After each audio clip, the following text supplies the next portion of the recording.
2007 उत्तर प्रदेश, सुबह 6 बजे के अराउंड की बात है। अरुण अपनी वाइफ को आधी नींद में आवाज़ देता है, नेहा नेहा। पर घर में ना बहुत अजीब सी शांति थी। उसको लगा उसकी वाइफ शायद ग्राउंड फ्लोर पे किसी काम से गई होगी। वो जैसे ही अपने कमरे से एग्जिट लेके लॉबी में आता है तो वो जो देखता है उसके बाद उसकी चीख निकल जाती है। इतनी भयानक चीख कि उसके घर वाले ऊपर आ जाते हैं, आस पड़ोस के लोग आ जाते हैं, और जो सब लोग उधर देखते हैं वो देखने का सब डर जाते हैं। वो लोग उधर देखते हैं नेहा की लाश पंखे से लटकी हुई थी। कुछ देर में पुलिस को कॉल किया जाता है, पुलिस आती है, और जो एक सिंपल मर्डर मिस्ट्री लग रही थी वो बाद में क्या रूप लेती है ये ना अरुण ने ना उसके घर वालों ने सोचा था। नमस्कार दोस्तों, स्वागत है आपका देसी स्कूप पे। मैं हूं आस्तिक, और आज की जो कहानी है वो आपको ये ज़रूर सोचने मजबूर कर दी कैसे एक सिंपल सा दिखने वाला सुसाइड केस एक हॉरर में बदल जाता है। अरुण के घर पे अब पुलिस आ चुकी थी। उसकी वाइफ की बॉडी को नीचे ले जाया जा चुका था और ऑटोप्सी के लिए भेज दिया गया था। पुलिस वालों के हिसाब से ये एक ओपन एंड शट केस था कि हस्बैंड ने अपनी वाइफ को मार दिया। आसपास इंटेरोगेशन करी गई, आसपास के लोगों से पूछा गया तो पता चला कि ऐसा कुछ खास अरुण और उसकी वाइफ के बीच में कभी था ही नहीं दिक्कत। कि कभी ऐसा नहीं था कि उनकी लड़ाई होने की आवाज़ सुनाई दी हो, कभी कुछ ऐसा सुनाई दिया हो, या फिर इवन घर वालों ने बताया कि अरुण और नेहा का काफ़ी अच्छा चल रहा था और उनकी शादी को कई साल भी हो चुके थे। पर पुलिस वालों को ये नहीं समझ में आ रहा था कि अरुण को कैसे नहीं मालूम पड़ा कि उसकी वाइफ गई और सुसाइड कर लिया। और एविडेंस के नाम पे एक छोटा सा नोट मिला था नेहा के पास से जिस पर लिखा था, मुझे माफ़ कर दो। पुलिस वाले परेशान हो चुके थे कि ये कैसा केस है, ना इधर से कहीं लीड मिल रही है, और आसपास उन्होंने और लोगों से पूछा, सब कुछ किया। इस बीच में अरुण को अरेस्ट किया जा चुका था, पर जब उसके खिलाफ कोई ऐसा सबूत नहीं मिला, आसपास लोगों से पूछा गया, कहीं से कुछ नहीं मिला, इवन नेहा के घर वालों से भी बात करी गई तो पता चला कि ऐसा कुछ नहीं है। नेहा ने कभी कोई ऐसी चीज़ नहीं बोली थी जिसके चक्कर में लगे कि अरुण उसको परेशान करता हो या अरुण के चक्कर में उसने सुसाइड अटेम्प्ट किया हो। कुछ टाइम बाद अरुण को बेल मिल जाती है। अरुण जब घर आता है तो वो चुप चुप होने लग जाता है। वो लोगों से बात करना बंद कर देता है, वो अपने कमरे में बंद रहता है। पहले तो सबको लगा कि शायद ये एक अपनी वाइफ के जाने के चक्कर में परेशान है, शायद इसको ट्रॉमा हुआ है, डिप्रेशन में है। पर जब लोगों ने देखा कि वो अकेले में बैठे बैठे ना बातें करता रहता है, कुछ अजीब तरीके से आवाज़ें निकालता रहता है, बोलता रहता है, तो घर वालों ने सोचा कि एक बार इसको एक डॉक्टर पे ले जाते हैं, किसी साइकेट्रिस्ट पे ले जाकर एक कंसल्टेशन कर लेते हैं।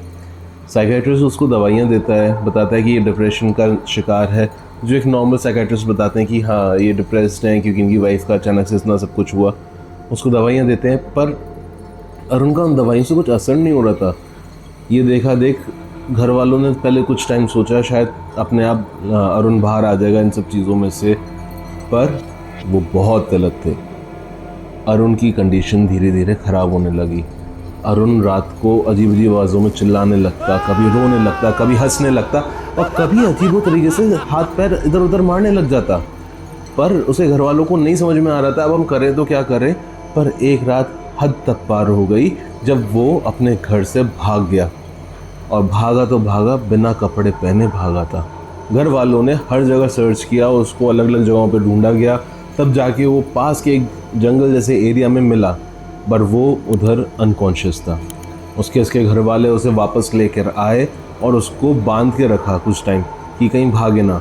पर धीरे धीरे अरुण पतला हो रहा था, वो उसका वेट लॉस भी हो रहा था, पर कहीं ना कहीं से उसमें ताकत होती थी इतनी कि वो जितने चाहे उतने लोगों से लड़ ले। वो भागने की हमेशा कोशिश करता रहता था, और उसकी हालत ऐसी हो गई थी कि वो पागल होने लग गया था। धीरे धीरे वो चिल्लाता रहता था, लोगों पे बोलता रहता था, इधर उधर भागता रहता था, और हमेशा कहता रहता था वो मुझे भी ले जाएगा, पर कोई समझ नहीं पा रहा था।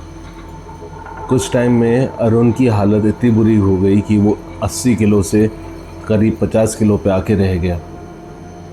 कुछ टाइम बाद उसके घर में एक एल्डर पर्सन थे जिनको जब अरुण की हालत का पता चला, जो कि उत्तर प्रदेश में नहीं रहते थे, उन्होंने बोला कि आप इतना सब कुछ करा चुके हो, आप डॉक्टर्स को दिखा चुके हो, हर जगह दिखा चुके हो, तो आप इसको कहीं एक बार मेहंदीपुर बालाजी क्यों नहीं ले जाते। अब आप लोग तो जानते हैं मेहंदीपुर बालाजी की जो कृपा है और मेहंदीपुर बालाजी का जो नाम है वो ही बहुत होता है लोगों को ये समझाने के लिए कि उनके घर में दिक्कत है। ये सुनने के बाद घर वालों ने सोचा कि एक बार दिखवा लेते हैं, जब इतना सब कुछ कर ही लिया है और उनके लिए इतना सारा हमने पैसा खर्च कर लिया, डॉक्टर्स को दिखा लिया, सब कुछ कर लिया, तो एक मेहंदीपुर बालाजी जाने में कहाँ दिक्कत है। वो अरुण को मेहंदीपुर बालाजी लेके जाते हैं और जैसे ही वो मेहंदीपुर बालाजी में कदम रखता है, अरुण की आवाज़ बदल जाती है।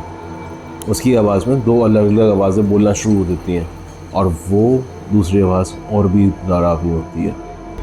वो चिल्ला रहा होता है कि मैं अंदर नहीं जाऊंगा, मैं अंदर नहीं जाऊंगा, और वो चिल्लाता रहता है। उसको जैसे तैसे करके उसके घर वाले अंदर घसीटते हुए लेके जाते हैं और उसको जैसे तैसे करके पंडित जी के सामने लेके आते हैं। पंडित जी उसको देखते ही बोल देते हैं कि तू कौन है। तो अरुण चिल्लाते बोलता है मैं नहीं बताऊंगा कि मैं कौन हूँ, मैं इसको भी लेके जाऊंगा जैसे इसकी बीवी को लेके गया था। और ये सुनने के बाद पंडित जी समझ जाते हैं कि ये चीज़ अभी से नहीं, काफ़ी टाइम से है, क्योंकि उसकी बीवी को गए हुए अब 1 साल से ऊपर हो चुका था। पंडित जी अपनी क्रिया करना शुरू करते हैं और उसके ऊपर चीज़ें डालना शुरू करते हैं ताकि वो शांत हो जाए, पर वो शांत होने का नाम नहीं ले रहा था। 1 नहीं 2 नहीं, अगले 4 से 5 दिन वो अरुण मेहंदीपुर बालाजी में हर रोज़ अपना उतारा करवाने लगा। उसको उधर ही रखा गया था जब तक उसका पूरा उतारा ना हो जाए। जब उतारा हुआ तो एंड में पता चला कि कैसे उसके ऊपर एक चीज़ आई थी और वो कोई और नहीं, एक जिन था। पंडित जी ने बताया कि कैसे उसके ऊपर एक जिन छोड़ा गया था उसकी वाइफ पे, क्योंकि उसकी वाइफ एक बहुत ही हैप्पी लाइफ जी रही थी और उसके कुछ रिश्तेदार थे जिनका नाम उन्होंने बताया नहीं। उन्होंने उसके ऊपर जिन छोड़ा था कि इसकी ज़िंदगी ख़राब हो, फिर अरुण की ज़िंदगी ख़राब हो जाए। ये सुनने के बाद घर वाले इतना डर गए कि भाई किसी को एक नॉर्मल सी खुशी से भी इतनी दिक्कत हो सकती है क्या। आज के टाइम पे अरुण नॉर्मल तो नहीं है।